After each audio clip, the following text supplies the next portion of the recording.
Hello दोस्तों, स्वागत है आपके अपने यूट्यूब चैनल बायो एग्ज़ाम में। आज हम लोग कक्षा 12 की जीव विज्ञान में मादा जननतंत्र से रिलेटेड क्वेश्चन को देखने वाले हैं, जो पिछले 1-2 साल से पूछा है। तो संभावना है कि शायद 2021 की बोर्ड परीक्षा में भी इस क्वेश्चन पूछा जाए। तो आइए इस क्वेश्चन को हम लोग देखते हैं, और जो मादा जननतंत्र से रिलेटेड पार्ट्स हैं उनको भी हम लोग विस्तारपूर्वक पढ़ेंगे।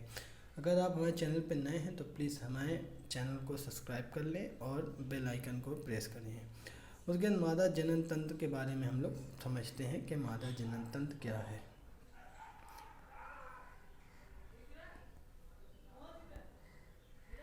मादा जनन तंत्र, फीमेल रिप्रोडक्टिव सिस्टम क्या है। तो स्त्रियों में आप लोग खुद जानते हैं कि मुख्य जो जननांग हैं वो एक जोड़ी अंडाशय होता है, यानी कि ओवरीज होते हैं, तथा इनके अतिरिक्त इनमें कुछ सहायक जननांग भी होते हैं। इनको हम लोग संक्षिप्त से वर्णन करेंगे, इसमें देखेंगे। सबसे पहला जो भाग है इसमें हम लोग देखेंगे अंडाशय को, कि अंडाशय क्या होते हैं, यानी कि ओवरीज क्या होती है। मनुष्य के मादा जनन तंत्र में एक जोड़ी अंडाकार, यानी कि जो अंडा जैसी संरचना है, और एक ऐसी जो श्वेत का मतलब होता है सफ़ेद अंडाशय, जो उदर गुहा में कशेरुदंड के दोनों उदर गुहा की दीवारों वक्रों के पीछे श्रेणी में स्थित होता है। जो उसकी लोकेशन है कि कहाँ पाए, तो जो हमारा निचला हिस्सा होता है जिसको हम लोग उदर गुहा या एब्डोमिनल कैविटी कहते हैं, तो निचले हिस्से में पाया जाता है। और जो हमारे गुर्दे हैं, इन दोनों गुर्दों के पीछे एक झिल्ली द्वारा प्रत्येक अंडाशय गर्भाशय से जुड़ा होता है। एक इनमें झिल्ली पाई जाती है जिससे अंडाशय गर्भाशय की दीवार से जुड़ा रहता है। प्रत्येक अंडाशय जो लगभग 3 सेंटीमीटर लंबा होता है और 2 सेंटीमीटर चौड़ा और 8 सेंटीमीटर मोटा होता है। आप ध्यान रखें कि अंडाशय जो है आपका कितना सेंटीमीटर लंबा, तो 3 सेंटीमीटर लंबा, 2 सेंटीमीटर चौड़ा और 0.8 सेंटीमीटर मोटा होता है। लड़की के जन्म के समय अंडे में जब लड़की का जन्म होता है तो अंडाशय में हजारों परिपक्व अंडों का निर्माण होता है। उसके यौवन आरंभ यानी कि प्रोबर्टी जब शुरू होती है तो कुछ इसमें परिपक्व होते हैं, यानी अंडे कुछ मैच्योर हो जाते हैं।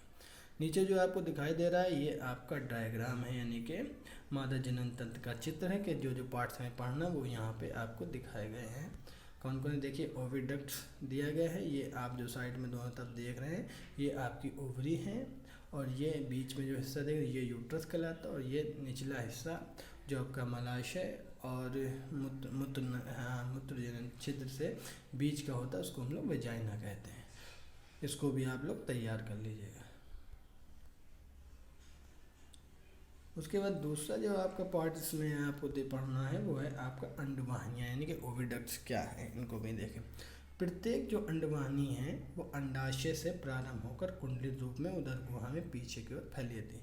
जितनी भी अंडवाहिनियाँ हैं वो अंडाशय से शुरुआत होती है उनकी, और ये कुंडली से आती है, यानी कि कॉइल्ड शेप हो जाता है। आप जानते हैं जैसे कि कॉइल्ड बहुत घुमावदार हो जाती है रूप में, उदर गुहा के पीछे साइड में चली। ये लगभग कितने सेंटीमीटर लंबी, यानी कि 10 सेंटीमीटर लंबी, और इनका जो अधिकांश भाग होता है जिसको हम लोग गर्भाशय या फिलोपियन नली कहते हैं, जो इनका अधिकांश हिस्सा होता है इसको हम लोग गर्भाशय या हम लोग फिलोपियन ट्यूब कहते हैं, यानी कि फिलोपियन नली कहते हैं। प्रारंभ में अर्थात अंडाशय की ओर चौड़ी होती है, ये जो प्रारंभ इसकी शुरुआत होती है तो ये अंडाशय की तरफ चौड़ी, तथा ये भाग इसका एम्पुला कहलाता है। क्या कहलाता है, इसको हम लोग एम्पुला कहते हैं। उसका जो बाहरी भाग है जो झालर युक्त हमें दिखाई देता है, अंडवाहिनी झालर युक्त अंडवाहिनी होता है, इसको हम फेम्ब्रेटेड ओविडक्ट फनल कहते हैं। ये उदर गुहा की मुखिका यानी कि ओस्टियम नामक छिद्र द्वारा खुलता है, और अंडवाहिनी की भित्ति पेशियों से युक्त होती हैं। जाहिर सी बात है अंडवाहिनी की भित्तियाँ पेशियों से युक्त होंगी, इसलिए संकुचनशीलता इनमें पाई जाती है। ग्रंथिल होती हैं, संकुचनशील होती हैं। अंडवाहिनी का अंतिम सिरा गर्भाशय में खुलता है। अगला जो आप इसमें पार्ट देखने वाले हैं वो आपका गर्भाशय। चलिए शुरू देखते हैं। ये रहा आपका अगला पार्ट, यानी कि गर्भाशय। गर्भाशय क्या होता है इसको देख लीजिए।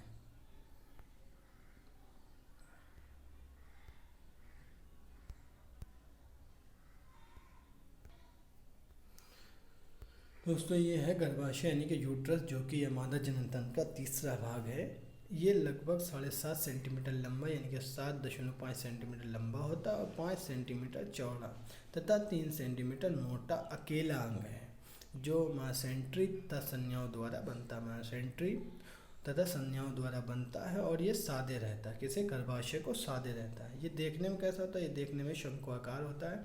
इसका चौड़ा सिरा ऊपर की ओर एवं जो संकरा सिरा होता है वो ग्रीवा यानी कि नीचे की ओर रहता है। ग्रीवा का सिरा जो होता है वो योनि में धंसा रहता है यानी कि वेजाइना में धंसा रहता है। अगला इसमें जो आपका पार्ट है यानी कि योनि, उसको हम लोग देखेंगे। मादा का जो मुख्य जनन ऑर्गन है यानी कि जो भाग है, यानी कि जो भाग है वो आपका योनि है। सबसे पहले वेजाइना है।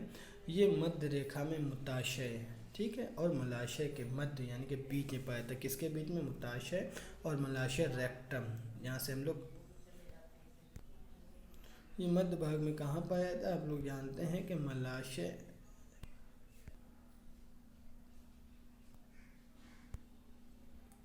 योनि आपका ये मध्य रेखा में मूत्राशय तथा मलाशय के बीच में पाया था। ये पेशीयुक्त भित्ति है जो 7.5 से 10 सेंटीमीटर लंबी चौड़ी थैली जैसी रचना है। ये अत्यधिक सिकुड़ने तथा फैलने वाली नली है। इसकी भित्ति का जो भीतरी स्तर होता है वो श्लेष्मिका का बना होता है जो अनुप्रस्थ भंजों तथा सिकुड़ने वाली होती हैं। ये नर बाह्य जननांग को ग्रहण करती हैं तथा रजोदम स्राव यानी कि जो मेंस्ट्रुएशन साइकिल होता है उसका स्राव का मार्ग का भी कार्य करती, गंदगी को बाहर भी निकालने का काम करती हैं। योनि क्षेत्र से संबंधित सहायक भाग जननांग मिलकर भाग यानी कि वल्वा बनाते हैं। योनि क्षेत्र से संबंधित जो सहायक भाग बाह्य जननांग है वो भाग। अगला आपका इसमें है सहायक ग्रंथियाँ। सहायक ग्रंथियाँ क्या होती हैं इनको देखिए। सहायक ग्रंथियों में दो तरह की ग्रंथियाँ इसमें पाई जाती हैं। एक जोड़ी में बार्थोलिन ग्रंथियाँ पाई जाती हैं जो योनि के पार्श्व तथा यानी कि जो योनि के साइड में लगी रहती हैं तथा इसके पीछे जो वेस्टिब्यूल रेक्टम के बीच स्थित एक जोड़ी पेनियल ग्रंथियाँ पाई जाती हैं। दो जोड़ी इसमें ग्रंथियाँ पाई, एक जोड़ी आपको बार्थोलिन ग्रंथियाँ पाई और दूसरी आपकी पेनियल ग्रंथियाँ होती हैं। बार्थोलिन ग्रंथियों से निकला स्राव चिकनाहट प्रदान करता है जबकि पेनियल ग्रंथियों के स्राव से एक विशेष प्रकार की गंध आती है। तो दोस्तों ये था आपका मादा जनन तंत्र का पार्ट्स और उनके अंगों के नाम कि क्या क्या काम करते हैं। अगर वीडियो आपको ये अच्छी लगी हो तो प्लीज़ हमारे चैनल को सब्सक्राइब कर लें और बेल आइकन प्रेस कर दें। दोस्तों ज़्यादा से ज़्यादा वीडियो को शेयर करिए, प्लीज़ सपोर्ट मी। मिलते हैं अगले एक नए टॉपिक में आपके साथ। जब तक आप लोग पढ़ते रहिए, ध्यान रखिए, अपनी पढ़ाई को जारी रखिए, अच्छे नंबर से पास होना है आपको। Thanks for watching and listening. Good bye.